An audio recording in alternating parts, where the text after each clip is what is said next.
August the 20th, 2016. The Pokemon TCG World Championship Final. Here we see a desperation coin flip from Cody Walensky to stay in the game. He's playing Greninja, the best snowball deck in format. In a few minutes we are about to witness the dream of all Pokemon TCG players happen. But how did we get to this point? What were the crucial moments leading up to this seemingly desperate board state? Let's rewind and take a look. 20th of February 2016. The European Challenge Cup has just started, located in Arnhem, Netherlands. 372 players are all in attendance, making it double the size of any other European event. Meaning that if you wanted a good snapshot of how the World Championships might look, then we have to look at this event in a bit more detail. The meta looked a little bit like this. Peppy newcomer to the format, Mega Mewtwo Y, championed by Scott Simmons. This deck aims to slaughter its foes with a combination of Psychic Infinity, which adds up really fast, or damage swapping by utilising a combination of Shrine of Memories with this Mewtwo EX, making it extremely risky to leave any damage on a Mewtwo. Supposed to be a lot of Night March. However, I think when you start to hear that, then you start to hear that there's actually going to be a lot of Batman to actually counter that. So I took a bit of a calculated risk that the Night March players might start to be a little bit afraid of actually playing the obvious choice. And by playing Mega Mewtwo, I felt if I could avoid the majority of the Night March matches, I felt fairly confident with the other matchups that I might face. Mega Mewtwo Y maintains solid matchups against most of the field. However, it gets absolutely destroyed by Night March. Night March is the big bad deck of the format. At this point, that's the threat right there. I'm gonna go ahead and just Lysander you, buddy. Here we go, Lysander. Get that chicken out. Hey, Mr. Chicken. I think I should do enough. So one shot you, evil tall. Good, gone, fried. Being able to ditch its attackers at lightning fast speeds, allowing it to hit for Okos as early as turn 1, with its Night March attack which does 20 damage for each other Pokemon in the discard pile that has the Night March attack. This means Night March adds up at a ridiculous speed. But not only that, Night March players can weave in Hex Maniacs every now and then for good measure to turn off your opponent's abilities. This is insane. However, there is no doubt that Night March has a big target on its back. One archetype that tries to slow down Night March are Seismitoad variants. Seismitoad struck fear into the hearts of all players back in 2016. Now, he has to be taken seriously. He has the attack Quaking Punch. So for 2 colorless energy, we do 30, and then your opponent can't play any item cards from his or her hand during his or her next turn. Oh boy.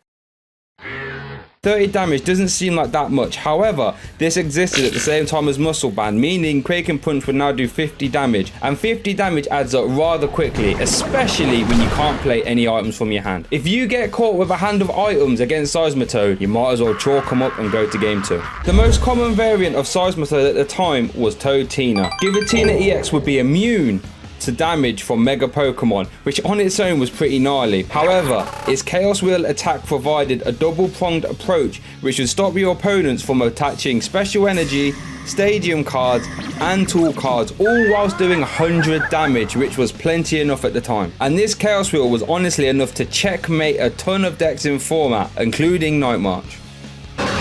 Manectric bats tried to play the field evenly with a ton of different playstyles. However, it feels like the most fairest deck represented here today, with Manectric EX's Assault Laser being the build around, doing 60 damage plus 60 if your opponent has any tool cards attached. On its own, that deck kinda seems weak considering your opponent doesn't have to attach tool cards. However, this existed at the same time as Headringer, an absolutely dangerous tool card that you could attach to your opponent's Pokemon, and Headringer meant that the Pokemon it was attached to's attacks cost 1 colorless more. Manectric was also paired with the Crobat line, allowing you to get extra damage into play via Sneaky Bite and Surprise Bite respectively. Crobat also provided a really good utility attacker, allowing you to skew prize trade and against low HP decks such as Night March, potentially start taking KOs with Sneaky Bite. Also worth noting, against decks like Night March, Manectric EX's first attack Overrun is also extremely helpful at bringing those low HP Pokemon into range and using Golbat and Crobat to finish them off. So let me ask you this, what would you have played if you was in attendance? To nobody's surprise, Medihafi's Night March took it all home, with Seismitoad taking 2nd place and 4th place, and Mega Mewtwo Y sneaking in at 3rd. However, fast forward a few months to US Nationals and there have been 3 new sets released, all bringing a ton of new decks into the format.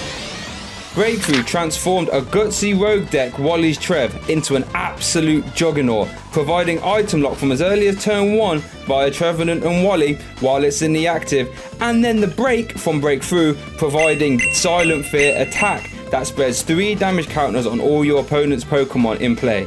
Scarily effective. Darkrai EX provided a potent offensive punch with its Dark Pulse attack, whilst maintaining a disruptive element as well with Seismitoad's partner Giratina EX. Chaos Wheel combined with Dark Pulse providing a deadly double-edged sword. Vespiquen also secured a top 8 at this event, this time paired with Vileplume, making for an extremely scary deck that can also do item lock as early as turn 1, but providing a ton more offensive pressure into the active via Vespiquen's Be Revenge attack. Also worth noting, good friend of the channel Tamar Cameron used Vespiquen and Vileplume to take down UK Nationals a little bit earlier in the year. However, Vespiquen is an extremely versatile card, and when it was paired with Night March in the hands of Nick Robinson, it actually managed to take home the whole event. Yeah. But otherwise, Nick is going to get very close. He could find a double colorless at any point. I think he knows it's in the deck. And there it is. Double colorless energy, Be Revenge. Nick Robinson is your 2016 Pokemon TCG US National Champion in the Masters Division. However, we're going to scroll down the results all the way down to 29th place because this deck deserves your attention. Greninja from Breakpoint is absolutely poised to make some serious noise. Its combination of consistent setup via Frogadiers Water Duplicates, big damage snipe via Giant Water Shuriken, its ridiculous HP for a 1-prize Pokemon, and most importantly, ability lock via Shadow Stitch, this deck has the power to beat anything in format. And I really mean that. It can beat anything in format. Provided it sets up, of course, and keep that in mind. So now we've caught up with US Nationals, you probably think you have a good idea about the world's meta that year. However, 2016 was the first year the August set was legal for Worlds, and oh my lord, it's a doozy. The pressure is rising. Gear up for battle in Pokemon trading card game XY, Steam Siege. In stores now. Each booster pack of 10 cards sold separately, cards vary by pack. Now this is normal of course, but believe it or not, at the time, Steam Siege was absolutely flying off the shelves. A stark contrast of how it is now, huh? While Mega Gardevoir had potential with its very unique playstyle of prize denial and hitting for 2 weaknesses at the time, it really wasn't until Evolutions was released where the deck would really take off. Volcanion, however, was a big force to be reckoned with at the World Championships. Volcanion EX had its Steam Up ability which would allow it to OHKO anything in format. Baby Volt also provided an extremely good synergistic energy acceleration whilst offering a really good backup option to 1-prize attacking decks. So now we know all the decks that we have to worry about for this World Championships. I'm going to ask you this question.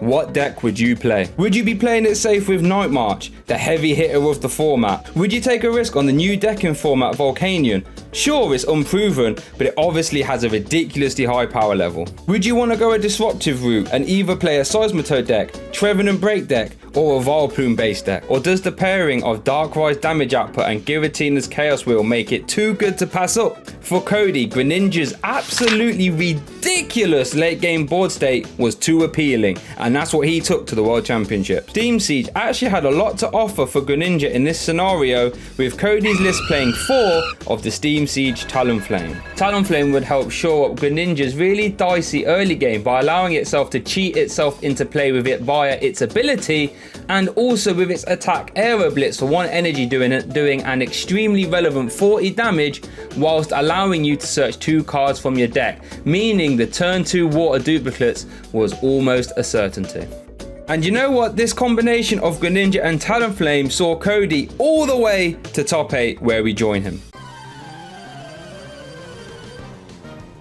In top 8, Cody matched Night March. Yeah, that Night March. However, Greninja's really potent combination of Giant Water Shurikens and Bursting Balloon proved too much for Night March to handle. Top 4 saw Cody match the living legend Ross Corform.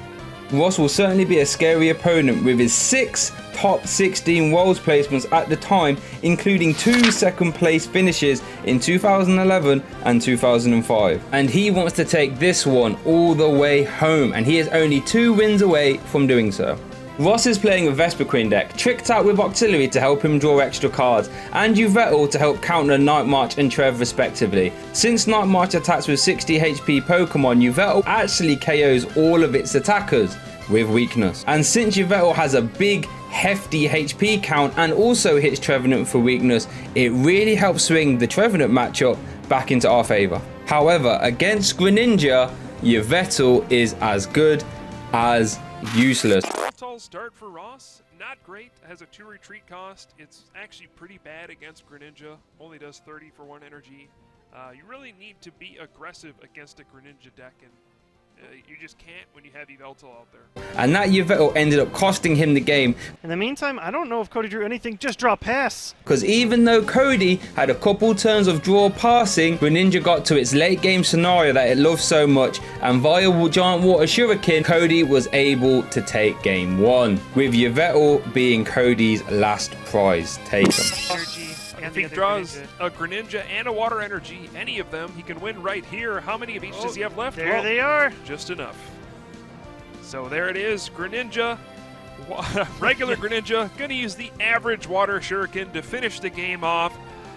Wow, great first game between these 2 players. In game 2, Cody was not slowed down at all, resulting in this absolutely mammoth board state. And this board state saw the game conclude with an epic 3 prize turn, the old-fashioned way, not just KOing a tag team or a VMAX. Well, he's got the break. He's got a couple water. I think this could be the end of the game right here. A triple knockout. Hey, so he's actually going to Giant Water Shuriken the active. That also works. Yeah. Uh-oh, he finds the Splash Energy. Wait, that's the game, isn't it? Yeah. Water Throws another Shuriken to Combi. Knocks out the Combi. Miss One Slash after another after another. That's it. Triple knockout. Cody Walensky is your other finalist here for the Pokemon TCG at the World Championships. What an incredible display. He'll be joining Shintaro tomorrow to decide who will become our world champion.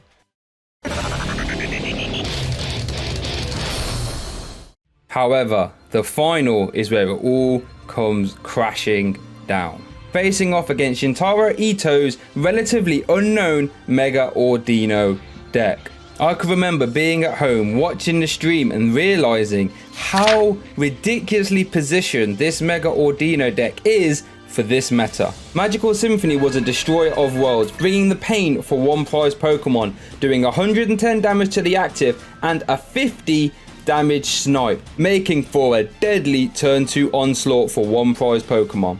Not only that, but Shintaro had a sneaky Roaring Skies Absol in his list. This would allow for even more ridiculous mass fixing with its Cursed Eyes ability, bringing low HP bench Pokemon into range of Magical Symphony. Not only that, but Magical Symphony would allow for a slew of situational supporters to be played, such as Pokemon Center Lady for healing, AZ to remove damage, and even Hex Maniac to prevent Giant Water Shurikens. And that last one is extremely relevant because Greninja relies so heavily on those turns where it can go Giant Water Shuriken in the late game, and if Shintaro only has to VS Seeker for Hex on those turns, this could get ugly. But not only has Cody got to worry about Shintaro's deck, but in game 1 he had to worry about his own deck because Talonflame was nowhere to be seen, leading to a quick concession. Plays the He startling, just concedes. startling megaphone into Scoop. Shintaro takes game number 1 in immediate fashion. Mega Autono EX absolutely dominates that first game. I can't believe it. It was just, 3 turns? Did you already see Cody 5-knuckle shuffling his cards back in for a brand new game? I'm sure you can relate, because even winning something as small as a league challenge just feels different. Maybe it's bragging rights over your peers. Maybe it's because you end up playing your favorite Pokemon in a deck and it ends up being successful. Or maybe it vindicates the win even more because it demonstrates your deck building skills. So take that feeling of winning a league challenge with your own creation and times that by 1,000,000, because Shintaro has taken an unknown rogue all the way to the finals of the Pokemon TCG World Championships and is currently 1 win away from taking it all home. The dream of all Pokemon TCG players. So here we are, back at the moment we started the video with. Cody trying his hardest to hold on with a seemingly desperate board state, but he knows if he can get those Greninja breaks out, he can definitely get this game back in his favour. Across the table, Shintaro Ito looking to capitalise on his opponent's poor start, only 1 win away from the Pokemon TCG World Championships. What happens next is a piece of Pokemon history, the greatest story never told. Tails! Is there a Lysander in Shintaro's hand? And it doesn't even matter, Magirna EX is out there. Oh my gosh, you're right. And there it is. He has the Versus Seeker in hand. We're ready to see. It's over. This is it. One it's last over. Magical Symphony. And that's it. Mega Autono EX. It's over. Shintaro is your 2016 Masters Division World Champion.